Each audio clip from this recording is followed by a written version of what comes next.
김문수 후보한테 이준석 후보가 낸 숙제는 메비우스 띠인데 띠는 어떻게 풀어야 됩니까? 그냥 가위 가지고 와서 중간에 딱 잘라버리면 다 풀리거든요. 근데 그거를 손으로 하나하나 막 풀려고 하다 보니까 더 꼬이는 거죠 뭐.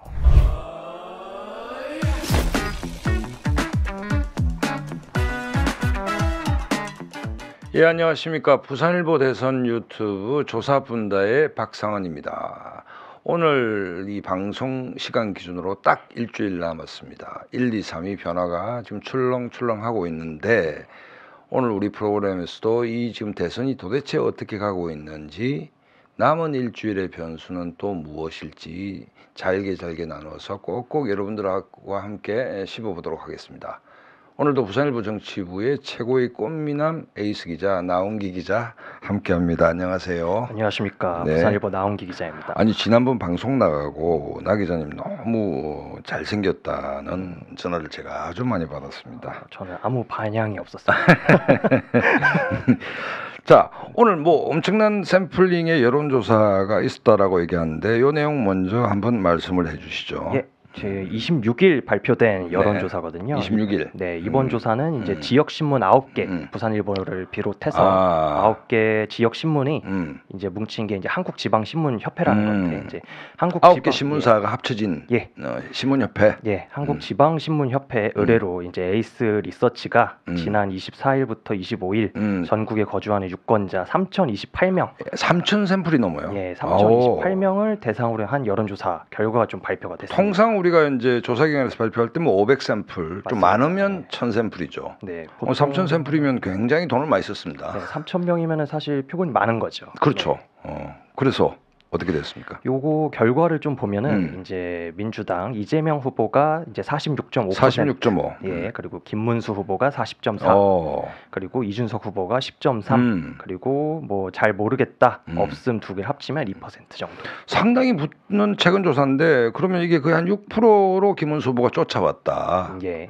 그 다음에 산술적으로 김문수 더하기 이준석 하면 50.7이 나오기 때문에 이기네요. 예, 일단 단순 합산으로는 그렇게 나오고 있습니다. 그런데 민주당에서는 이게 뭐 보수가 표집 아니냐 뭐 이런 얘기도 있긴 있습니다. 네, 이번 여론조사를 보면 정치 이념 성향에 대해서 질문한 게 있는데 이제 3,028명 대상으로 보면 이제 보수가 36.1%, 중도 35.1%, 진보가 22.3%, 그러니까 진보라고 응답한 이들이 22.3%로 과표집이다. 그래서 많이 좀 적은 거는 사실입니다. 그러면 우리가 과표집이자 지역별로 보면 좀 더 알 수가 있는데 우리 좀 그래프가 아마 지역별 그래프가 나올 텐데 지역별로 한번 살펴봐 주시겠습니까? 예, 지역별로 보면 국민의힘 김문수 후보가 이재명 후보에게 앞서는 지역은 이제 부산, 울산, 경남 PK, 그리고 대구, 경북 TK, 그리고 강원도 요렇게 세 곳에서만 앞서는 걸로 나오고 나머지는 이제 이재명 후보가 모든 지역에서는 앞서는. 근데 굉장히 주목할 만한 게 일단 서울 이재명 후보 43.5, 김문수 후보 41.2 거의 뭐 붙어 있습니다. 예, 좀 접전 양상을 좀 보이고 있고 그리고 부산, 울산, 경남도 보면 PK에서 사실상 오찬의 접전이거든요. 예, 양 후보가 지금 보면은 이재명 후보가 부산, 울산, 경남에서 43.8 오히려 앞서는 거로 0.4포인트 앞서는 거로 나오네요. 그렇다고 본다면 부울경 조사를 보면 굳이 또 보수 과표집이냐 이 문제에 또 의문이 있을 수도 있겠습니다. 예, 그렇습니다. 그리고 제가 아까 말씀을 좀 잘못 드렸는데 이제 김문수 후보가 이제 부산, 울산, 경남에서는 조금 뒤처지는 걸로 나오고 대구, 경북이랑 강원에서만 좀 앞서는 걸로 나왔습니다.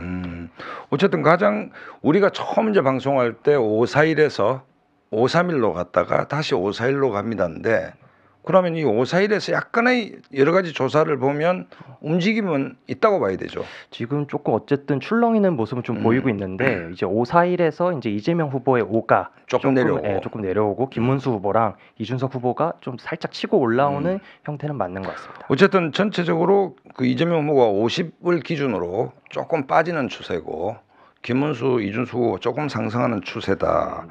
그러면 이게 조금 빠지고 올라가는 이유가 뭐라고 봐야 될까요? TV 토론이라고 봐야 될까요, 이게? 일단 TV 토론이 영향이 있다라고 이제 분석하는 전문가들이 많이 있는데 뭐 제가 봤을 때는 일단 가장 큰 원인이 하나 이제 있는 게 이제 민주당의 좀 횡포 이미지, 횡포 이미지 최근에 좀 부각되는 게 아닌가 좀 뭐가 그렇게 있습니까? 보였습니다. 민주당이 뭐 횡포를 부린 게 뭐가 있죠? 진짜 가장 큰 게 최근에 이제 사법부 흔들기가 대법관 있었거든요. 임용 뭐 이런 거죠. 네, 100명 하자 뭐 이런 거 아닙니까? 100명으로 중원하자. 근데 비법조인도 이제 포함이 되는 뭐 이런 거를 이제 아젠다를 계속 내세우다 보니 사실상 어떻게 보면 사람들이 보기에는 중도층이 보기에는 이거 입법부랑 행정부도 이재명 후보가 이제 당선이 되면 어쨌든 다 쥐고 있을 텐데 사법부마저 흔드는 건 좀 너무한 거 아니냐. 상권 분립 근간을 흔드는 거 아니냐. 좀 이런 의구심을 좀 지울 수가 없죠. 아침 부산일보는 이재명 후보는 나는 모르겠네라는 기사가 있던데요. 보통 이제 대선 후보가 이제 모른다고는 이제 얘기는 하지만 이제 어쨌든 이런 시민들에게 유권자들에게 보여주는 이런 이미지가 과연 저 정당이 지금 어떤 생각을 좀 갖고 있는 것인지 그 어떤 좀 법안을 발의하고 어떤 메시지를 내는 거에 따라 사실 사람들이 생각하는 게 다르기 때문에 네, 그거 좀 참고하면 될 것 같아요. 아니 그러니까 민주당이 확실히 이거 사법부 직위원 판사 문제도 뭐 처음에 총공세로 나왔었죠. 뭐 술집 비디오가 있다 뭐 이렇게 했는데 그거 뭐 어떻게 돼갑니까 이거는? 그게 사실 이제 접대 의혹, 이제 재판 결과에 대한 이제 의구심, 이제 향후에 이제 내란 재판이 좀 제대로 안 될 것이다. 직위원 판사가 누굽니까? 직위원 판사가 지금 사실 윤석열 전 대통령의 이제 내란 혐의에 이제 재판을 좀 1심 재판을 맡고 있는 판사인데 이거에 대해서 이제 어쨌든 의구심을 던지는 거였는데 명확한 아직 근거가 나온 건 없습니다. 이제 이거에 대해서 좀 밍숭맹숭하게 좀 끝나 버리니까 이제 또 유권자들이 바라봤을 때는 아 이게 뭐가 명확하게 나온 게 없는데 또 사법부를 흔드는 거 아니냐 좀 이렇게 좀 인식이 될 수 있거든요. 사법부에 대한 야구방망이를 막 휘두르고 있다 이런 이미지가 있다. 그러면 우리가 선거는 흔히 프레임 싸움이라고 그러잖아요. 조기 대선이고 윤석열 전 대통령의 계엄과 탄핵으로부터 비롯된 조기 대선인데 그래서 민주당이 집요하게 내란 프레임을 걸었습니다. 내란 세력이 되는데 이래 될 경우에는 프레임이 흔들리는 거 아닙니까? 사실 이번 조기 대선이 내란 종식, 내란 심판이 맞는데 네. 이게 점점 좀 시간이 지날수록 희석이 좀 되는 느낌이 있습니다. 이제 내란 프레임에서 어떻게 보면 친 이재명 그리고 이재명의 이제 호감과 비호감 뭐 네. 이렇게 조금 분위기가 흘러가는 모양새가 있습니다. 이게 좀 어떻게 보면 민주당이 최근 들어서 자초한 게 있다고 보는데 좀 어설픈 사법개혁 추진 그러니까 시민들이 봤을 때 중도층이 봤을 때는 이재명 살리기만을 좀 목표로 하는 개혁이지 않느냐 이런 이미지를 자꾸 심어주다 보니 이런 현상이 좀 발생하는 것 같습니다. 어쨌든 비법조인으로서 대법관을 임명할 수 있도록 한다. 숫자를 100명으로 늘린다는 얘기는 뭐 옳고 그름을 떠나서 이게 간단한 문제는 아닌데 맞습니다. 대선 기간에 이걸 갖다가 조명한다면 국힘이 비판하듯이 대선도 이재명 지키기냐 이른바 그 재명 반이재명 프레임을 국힘당이 걸려고 하는데 거기에 역설적으로 말려드는 측면도 없지 않다고 봐야 되겠죠. 맞습니다. 사실 사법개혁을 추진을 할 거면 제대로 좀 추진을 하고 네, 공론화를 하고 뭐 시민들이 참여하는 뭐 기구를 만든다든지 이런 식으로 좀 제대로 좀 진행을 했어야 되는데 뭔가 지금 몰두돼 있는 게 이재명 후보를 좀 지키기 위해서 자꾸 좀 공세를 좀 펼치는 거 아닌가. 그러니까 이게 실정을 안 하기 위한 수비 축구를 해야 되는데 좀 어설프게 자꾸 공격을 하다 보니까 조금 지금 판세가 조금 출렁이고 있다 이렇게 좀 보면 될 것 같습니다. 자, 어쨌든 판세는 출렁이고 있다. 뭐 TV 토론에서도 이제 수비 위주로 했고 TV 토론 얘기는 나중에 하겠습니다만은 이른바 그 민주당의 그 사법부에 대한 공세가 일정 정도 역풍을 맞고 있다. 뭐 이렇게 봐지는데 일주일 남았습니다. 야구 좋아하세요? 네, 저는 야구 좋아합니다. 그러면 일주일 남았으면 야구로 치면 뭐 몇 회 정도라고 봐야 됩니까? 지금 한 7회 말 7회 정도로 봐야 되지 않을까 싶습니다. 요즘 롯데 야구 잘하죠. 요새 롯데가 거의 이제 후반부에 이제 지고 있다가 많이 좀 뒤집더라고요. 7, 8, 9에 뒤집는 게 많더라고요. 예, 요새 방망이가 세다 보니까 뒷심을 좀 발휘하는 것 같습니다. 롯데는 방망이가 세다. 네. 공격력이 강하다. 네. 자, 국힘당도 그러면 뭐 7, 8, 9에 남았으니까 얼마든지 역전 가능하다라고 생각할 수도 있는데 그렇죠. 방망이부터 한번 볼까요?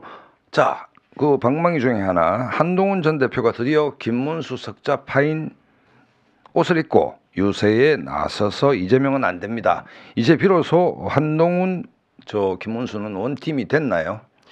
지금도 이제 원팀은 요원하다 이렇게 좀 보면 아니 될것 옷 같습니다. 입고 나왔는데 김문수 뭐 해서 어쩌 입고 나오잖아요. 손도 같이 들고 있는데 보면 옷도 입고 나오고 이제 뭐 26일이죠. 네. 이제 서울 도봉구에서 네. 같이 이제 합동 유세를 벌이긴 했는데 이제 또 오늘 좀 또 일이 생겼습니다. 또 무슨 일이 생겼습니까? 그러니까 윤상현 의원, 윤상현은 친윤으로 분류되는 윤상현 의원이 탄핵 반대에 전면에 섰었죠. 예, 이제 선대위에 이제 좀 합류를 하면서 친한 게 좀 좌장이죠. 이제 조경태 의원이 부산 출신 조경태 의원 이제 그런 식으로 다시 도로 친윤이면 선거운동 안 하겠다라고 좀 강하게 좀 얘기를 하면서 다시 파열음이 나오고 있습니다.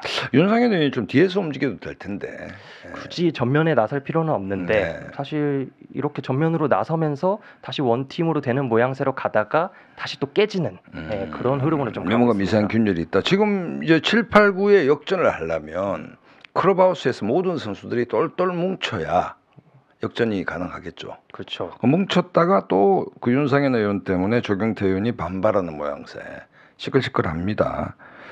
그다음에 이제 하와이 가 계시는 분 계시죠. 그쵸, 그때 우리 김재식 의원하고 예. 통화를 했을 때는 뭔가 본인 육성은 아니고 김재식 의원 육성이었는데 뭐 하여튼 국힘당 김문수 후보를 지지한다 뭐 이런 멘트가 나왔는데 또 조금 다른 말씀을 하셨어요. 홍준표 전 시장이 이제 이준석 후보에게 투표를 하는 거는 사표가 아니다. 사표가 아니다. 미래 세대를 위한 투표다라고 이렇게 얘기를 하면서 사실상 이제 이준석 후보의 좀 손을 좀 들어줬죠.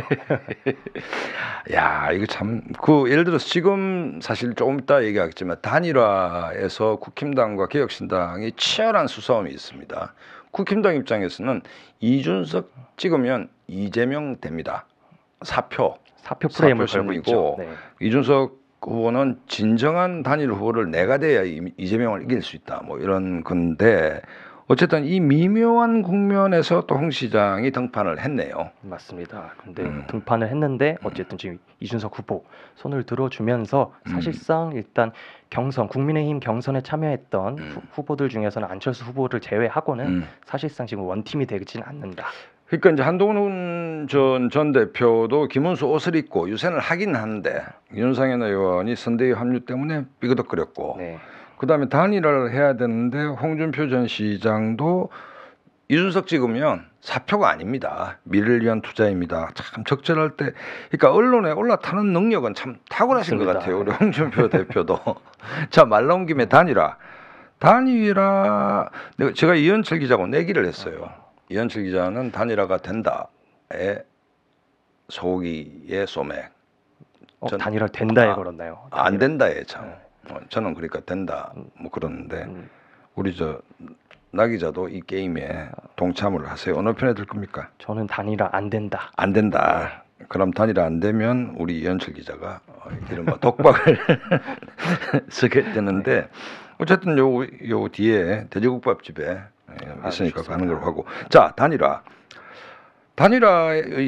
될지 안 될지는 뭐 알 수 없는 거고 여기서 우리가 뭐를 집중적으로 관전 포인트를 잡아야 될까요? 단일화에서 일단 이준석 후보가 큰 문제를 이제 하나를 냈습니다. 김문수 후보 측에 무슨 문제를 냈습니까? 김문순 사퇴하고 단일화는 없다. 단일화는 없습니다. 결코 없습니다. 수십 번 강조했죠. 단일화는 없습니다. 그럼 단일화는 없습니다는 이 정치인의 말은 꿈보다 해몽이 중요하지 않습니까? 맞습니다. 그러면 단일화는 없습니다면 김문수 후보는 네 알겠습니다 하고 그냥 포기해야 되는 겁니까? 아니면 이 문제를 풀어야 되는 겁니까? 이제 문제를 풀기 위해서 이제 고심을 해야죠. 단일화는 없습니다. 문제를 해석해봐. 이준석이 이런 문제를 냈네요. 단일화는 없습니다. 해석해 보세요. 자, 어떻게 해석해야 됩니까? 일단 오늘 긴급 기자회견을 열었죠. 이준석 후보가. 그리고 오늘뿐만이 아니라 계속 얘기했던 게 이제 비상계엄을 한 세력과 이제 같이 협력할 일은 없다. 그러니까 탄핵의 강을 건너야 한다. 아하, 그러니까 어떤 디테일한 논의, 뭐 자리를 어떻게 하고 총리를 하느냐 안 하느니 후보가 누가 되느니 뭐 이런 대전제는 김문수 후보와 국민의힘이 탄핵을 강을 건너야 된다. 그렇죠. 계엄과 탄핵의 강을 건너야 되는데 그거를 지금도 못 건너고 있다. 협상의 시작은 탄핵의 강을 건너느냐 안 건너냐에 있다. 맞습니다. 그걸 건너야 뭐 테이블에 앉든지 말든지 할 텐데.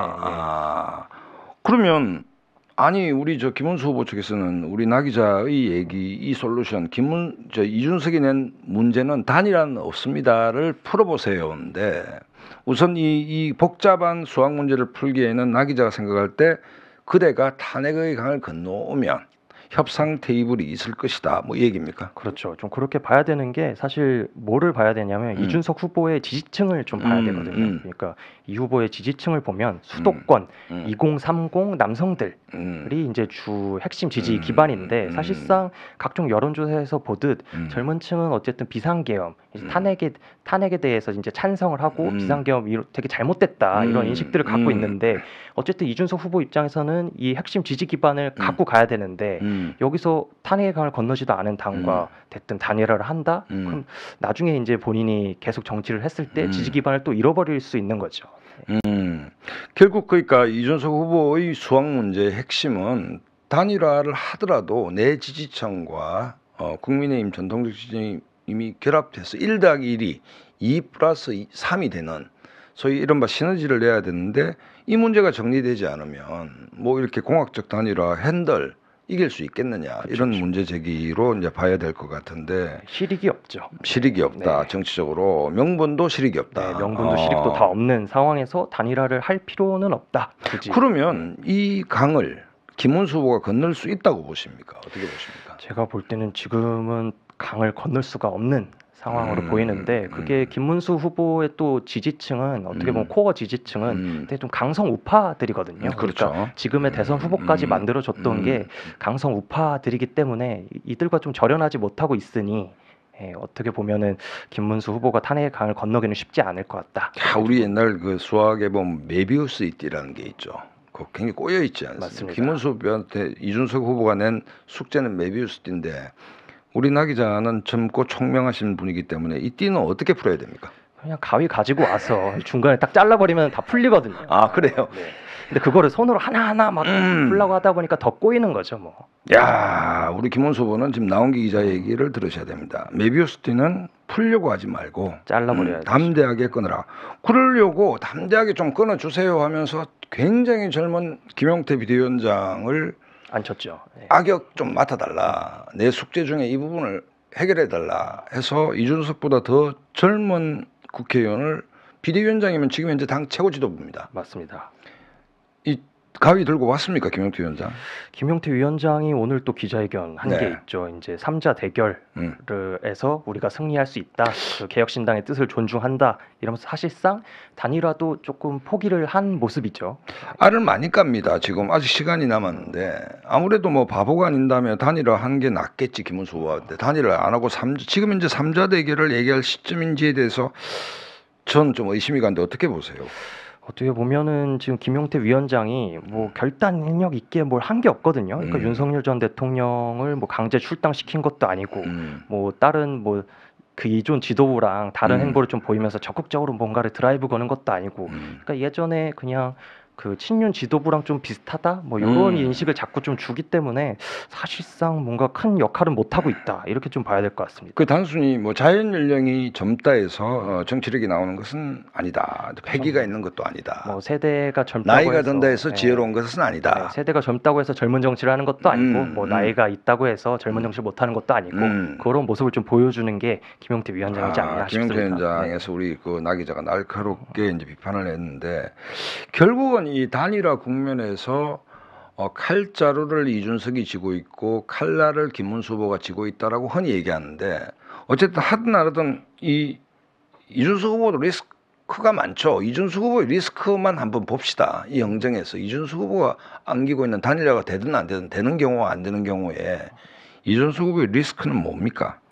이준석 후보의 리스크 같은 경우에는 이제 단일화가 안 됐을 때, 안 됐을 경우 만약에 일단 우선. 이제 국민의힘 김문수 후보와 민주당 이재명 후보가 좀 대결이 박빙 양상으로 간다. 박빙 패배했다. 네, 박빙으로 가서 국민의힘 김문수 후보가 패배했다 하면은 뭔가 이제 보수 진영에서는 이제 이준석 후보에게 뭐 책임론 프레임을 덮어 씌울 수가 있는 거죠. 독박선은 네, 구조가. 그러면은 차기에 이제 정치를 할 때 이제 좀 걸림돌이 될 수 있다. 좀 이렇게 보고 굉장히 있습니다. 예를 들어서 김문수 후보가 단일화를 실패하고 박빙 패배를 했다. 지난번 우리 그 이재명 후보가 패배했을 때도 0.7%인가 졌죠. 0.73% 포인트. 심상정 후보가 한 3% 받았죠. 2점 몇 퍼센트 네, 받았습니다. 심상정 후보가 엄청난 비난을 들었죠. 예, 그 당시에는 진보 진영에서 굉장히 좀 비난을 많이 좀 들었습니다. 그 이런 형국이 직면할 수도 있다. 네, 그렇죠. 박빙으로 만약에 김문수 후보가 패배하게 된다면 그런 상황이 올 수도 있죠. 단일화를 안 되고 저 김문수 후보가 패배한다면 이준석 후보가 이 정도의 정치적 리스크를 갖고 있다. 근데 돈 문제도 있다면서요? 사실 이제 10%를 넘어야 이제 선거 보존 비용이라고 하죠. 그게 이제 50%를 이제 보존받을 수가 있는데 과연 이제 지금 되게 10% 깐당깐당 하거든요. 근데 이게 사표 심리가 또 발생하면 10% 밑으로 또 막상 떨어질 수가 투표장에 있거든요. 들어갔을 때 보험보수 진영 유권자들이 미래를 위해서 투자한다 생각했는데 야 이러다가 이재명 되는 거 아니야. 그래가지고 또 김문수로 옮겨가는. 네, 보수 진영에서는 그렇게 생각을 할 수 있어서 사실 이준석 후보가 각종 여론조사에서 뭐한 15% 정도까지 나왔으면 10% 이상은 조금 받을 수 있었을 것 같은데 만약에 사표 심리가 지금 발생하면 여론조사상으로는 10% 깐당깐당 하기 때문에 조금 떨어질 가능성도 있다. 막상 투표함을 까보면. 네. 사실은 뭐 우리가 기업에 비교하면 민주당, 국민의힘당은 국고보조도 수백억씩 받고 재벌이라고 보면 개혁신당은 조그마한 구멍가게 수준인데 네. 아무리 대선을 전략해서 한다 하더라도 뭐 구체적으로 우리가 그 당원이 아니기 때문에 얼마가 드는지는 모르겠지만 상당한 액수가 들어가지 않겠습니까? 그렇죠. 비용 자체가 지금 유세차부터 뭐 공보물까지 하면 선거는 사실 거의 다 뭐 돈이라고 전국에 봐도 현수막 다 붙어야 되고 그렇죠. 뭐 이러니까 그러면 이게 50%만 보존된다는 것도 사실은 심각한 문제겠네요. 타격이 좀 크겠죠. 그래도 차후에 이제 정치 생활을 좀 이어갈 때 개혁신당 자체로는 개혁신당이 굉장한 빚을 지는 거야. 되게, 데미지를 좀 입을 수 있다. 네, 이렇게 보면 돼요. 이 문제도 현실적인 문제인데 그 간단한 문제는 아닙니다. 자, 어쨌든 여러분 오늘 이제 D-7일인데 오늘 내일이 굉장히 중요한 변곡점이 되는 게 오늘 마지막 TV 토론이 있죠. 네, 오늘이 마지막 TV 토론이고 내일부터 이제 여론조사 공표 금지 기간입니다. 내일부터 깜깜이 있는 거네. 그러니까 오늘이 마지막 TV 토론이 있고 맞습니다. 그다음에 내일부터는 깜깜이로 들어가고 그다음에 사전 투표가 언제입니까? 사전 투표가 이제 29일, 30일 날 사전 투표. 그러면 사전 단일화를 하려면 사전 투표 전에 해야 되잖아요. 해야죠. 그렇죠. 이미 이름은 다 나와 있겠네요. 맞습니다. 기호 뭐 4번 네. 뭐 이준석 해서. 사실상 사전 투표가 29일이니까 28일에는 무언가 조금 결과물이 좀 나와야 이제 뭐 지금의 판세를 좀 바꿀 수 있는 뭐 그런 계기가 될 수 있을 것 같은데 그래서 오늘 이준석 후보가 다시 기자회견하면서 좀 단일화는 없다. 이렇게 기존 낸 문제를 기출 문제를 재확인했다 그죠? 그렇죠. 그러면 자 오늘이 며칠이죠? 27일입니다. 그러니까 오늘 TV 토론 어느 분야에 합니까 TV 토론을? 오늘 TV 토론은 정치 분야. 정치 분야 제대로 주제가 이제 잡혔네요. 예. 이전에는 정책 문제는 솔직히 뭐 거기서 거기고 별 재미가 없더라고 사실은. 정치 문제로 제대로 이제 되게 돼 있고 그 다음에 내일이 그러면 이제 29일부터 사전 투표니까 현실적으로 단일화 마지노선은 내일이고. 그렇죠. 오늘 내일이 굉장히 이번 대선에서 티핑 포인트 변곡점이 될 거예요. 네. 자 오늘 3차 TV 토론이 있다고 근데 정치 분야에 있다고 그럽니다.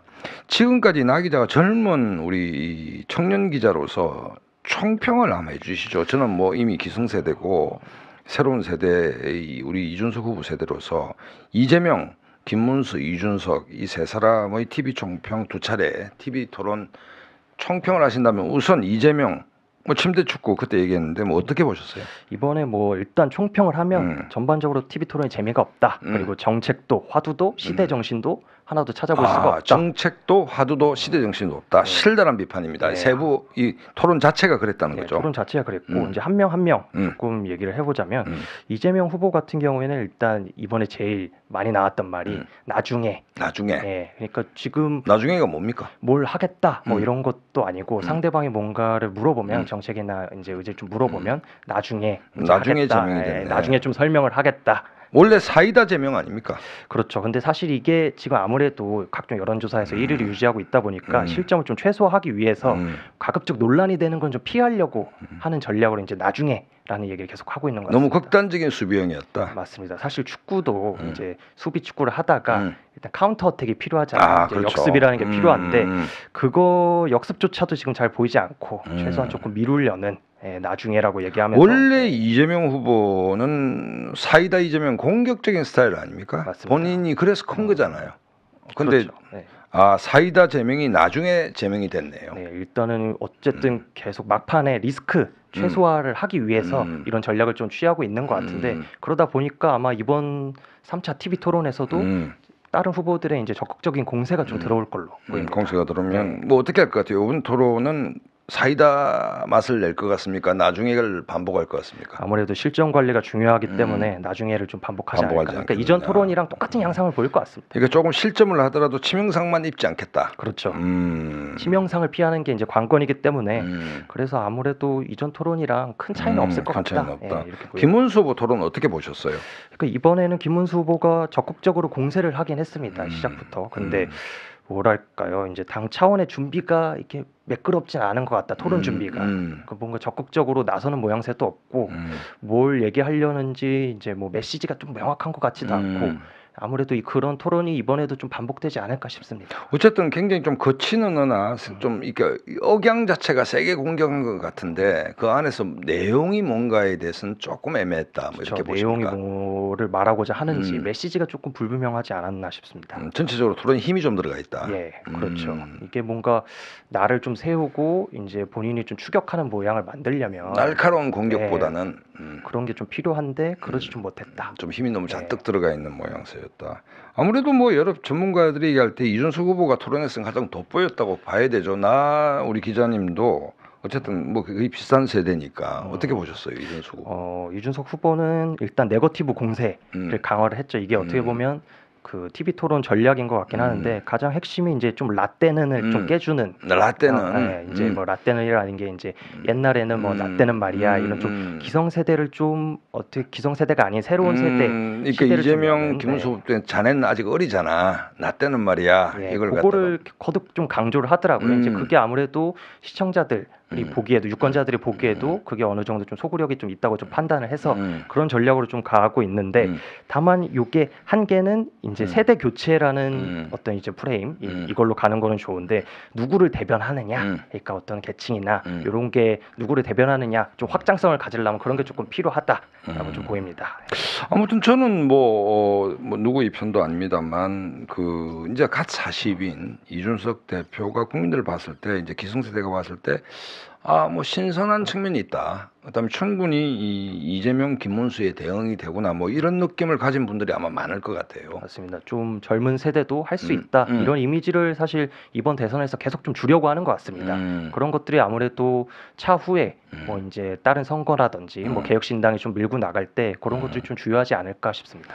사실은 국민 입장에서는 이렇게 선택의 폭이 넓어지는 게 세대적으로 확 넓어지는 게 좋지 않겠습니까? 그렇죠. 사실 이제 식당 가서도 이제 메뉴 선택지가 뭐 짜장면이랑 매일 짬뽕만 둘 중에 하나 골라야 되는데 있었는데 지금은 뭐 이제 새로운 메뉴 뭐 갑자기 스파게티가 좀 나온다든지 뭐 그런 양상인 거죠. 그렇죠. 늘 짜장면 짬뽕만 먹을 수는 없지 않습니까? 그렇죠. 새로운 세대가. 그래서 일단 이 새로운 세대의 대통령 후보가 나와서 국정 전반에 걸쳐서 충분히 이 전투력을 발휘했다. 이거는 뭐 국민들 입장에서는 충분히 이 선택지가 아까 나 기자 정확하게 재밌는 표현을 쓰셨는데 매일 짜장면 짬뽕만 먹다가 스파게티도 팝니다. 뭐 나쁘지 않은 것 같습니다. 그런 인식을 좀 주고 있는데 다만 이제 스파게티를 좀 먹게끔 하려면 아까도 제가 얘기했듯이 좀 누구를 대변하느냐 지금은 수도권에 이제 2030 남성들을 좀 대변하는 핵심 지지층이 그러니까 이제 좀 확장성을 가지려면 그런 면을 좀 고민해봐야 된다. 확장성이 너무 이제 좀 공간이 좁다. 국한돼 있다. 이대남 뭐 그렇게 좀 국한돼 있고 그리고 또 이제 권영국 후보 또 얘기를 하면은 그 김문수 여러 사람이 질문하는데 권영국 후보는 국회의원도 한 명 없는데 어떻게 TV 토론 대상자가 됐느냐 뭐 이런 질문하시는 분도 있어요. 이전에 사실 이제 정의당이 이제 정당 지지율이 이제 3% 이상 나왔기 때문에 이제 TV 토론에 나온 건데 권영국 후보 같은 경우에는 아무래도 내란에 대해서 강력하게 좀 공격을 하면서 김문수 후보가 오히려 이재명 후보보다 권영국 후보한테 굉장히 좀 쩔쩔매는 모습을 좀 보이고 있더라고요. 되게 혼나는 그런 모습을 좀 보이고 있어서 뭐 이재명 후보 입장에서는 권영국 후보가 되게 고마울 거예요. 근데 다만 권영국 후보가 진보 진영의 인사로 대선 주자로 좀 나왔으면 민주당에 좀 각을 세우면서 진보 진영의 이제 그런 아젠다를 얘기하면서 파이를 먹어야 되는데 2차 TV 토론에는 되게 좀 찬조 출연처럼 그런 모습을 좀 보이다 보니까 아무래도 본인의 지지율의 이제 확장 뭐 지지율이 오르는 거에서는 크게 좀 영향이 없지 않았나 싶습니다. 그러니까 지난번 대선의 심상정 후보, 이번 대선의 권영국 후보를 통해서 보여지는 것은 확실한 진보 진영, 그렇죠. 이른바 좌파 정당의 급격한 쇠퇴라고 봐도 되겠습니까? 그렇죠. 사실 지금 굉장히 좀 진보 진영이 이제 많이 좀 이재명 쪼그라드는, 후보가 굉장히 우클릭을 하고 있지 예, 않습니까? 굉장히 좀 우클릭을 하다 보니까 사실 왼쪽이 비어 있거든요. 아하, 그 왼쪽을 굉장히 좀 잘 침투를 해서 그걸 좀 공략을 해야 되는데 1차 TV 토론을 보면은 아 이게 좀 공략을 잘 하고 있구나라고 좀 보였는데 역설적으로 2차 TV 토론을 보니까 되게 김문수 후보한테 하듯이 뭐 이재명 후보한테 좀 했으면 오히려 차후에 이제 진보 정당이 이제 영향력을 좀 확대할 때 좀 밑바탕이 좀 되지 않았을까 이런 생각이 드는데 그런 처음 점에서, 예. 대한민국 좌파 정당에서 처음 이제 대통령 후보로 나온 분이 누군지 잘 기억 안 나시죠? 권영길 네. 후보라고 계셨습니다. 살림살이 좀 예, 나으셨으니까. 국민들 여러분 네. 살림살이 좀 나아지시면 해서 물론 이제 한국의 좌파 정당이 아직 집권까지는 미미하죠. 그때 굉장히 돌풍을 일으켰거든요. 맞습니다.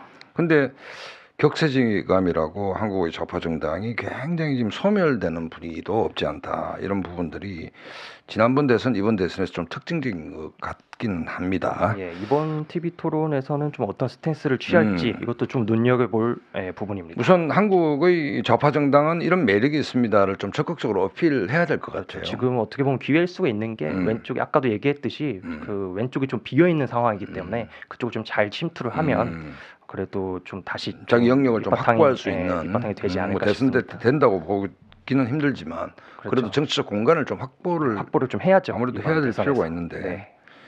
그리고 이제 이 우리가 또 어느 분이 대통령 되실지 모르지만 영부인 문제 항상 있지 않습니까? 그렇죠. 그런데 요즘 설혜경 여사, 그 김문수 후보의 이 배우자 설난영. 설난영 예, 여사, 설난영 여사.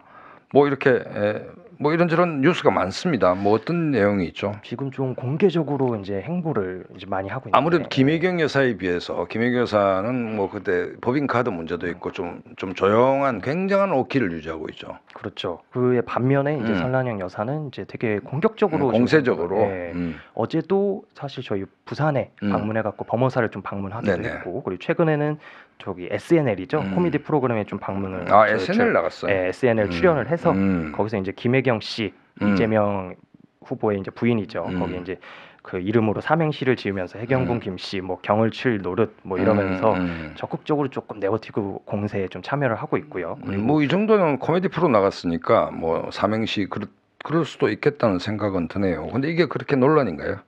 요거보다는 사실 좀 제일 큰 논란은 이제 지난 1일이죠. 이제 지역 당협위원회에서 한 발언인데 이제 설난영 여사가 노조의 노자도 몰라요. 제가 노조하게 생겼습니까?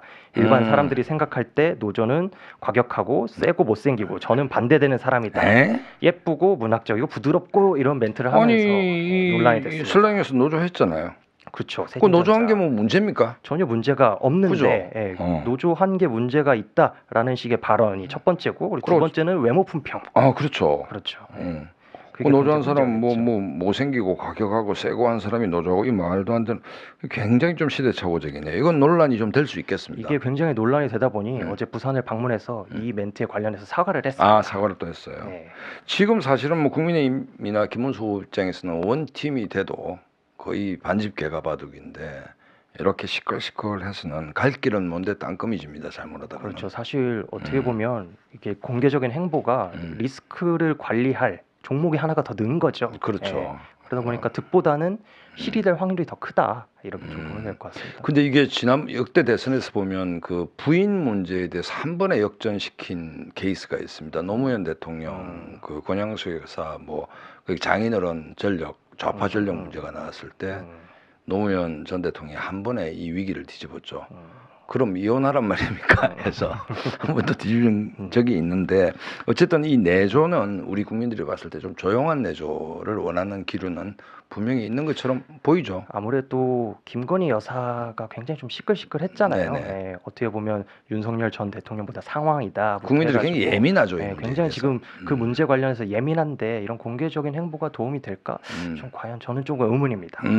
우리 나 기자 보기에는 우리 이전 윤석열 대통령 부인 문제가 있었기 때문에 그렇죠. 지금은 전체적으로 이렇게 너무 적극적으로 나가는 것이 국민들 눈에 어떻게 비칠까? 네, 그리고 이런 아까 그 멘트들 그럼 노조하게 생겼습니까부터 그건 굉장히 완전 예, 명백히 실수인 것 같습니다. 예, 노조가 뭐 그런 어떻다고 거는, 예, 그럽니까? 굉장히 좀 문제가 있고 본인이 또 노조위원장 출신인데 그렇죠.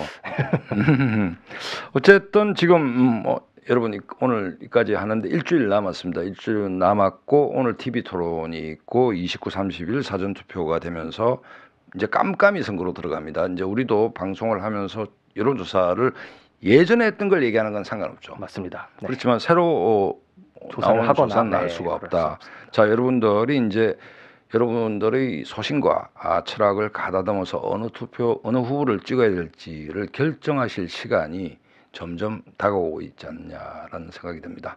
오늘 여기서 마치겠습니다. 다음 시간에 뵙겠습니다. 감사합니다. 감사합니다.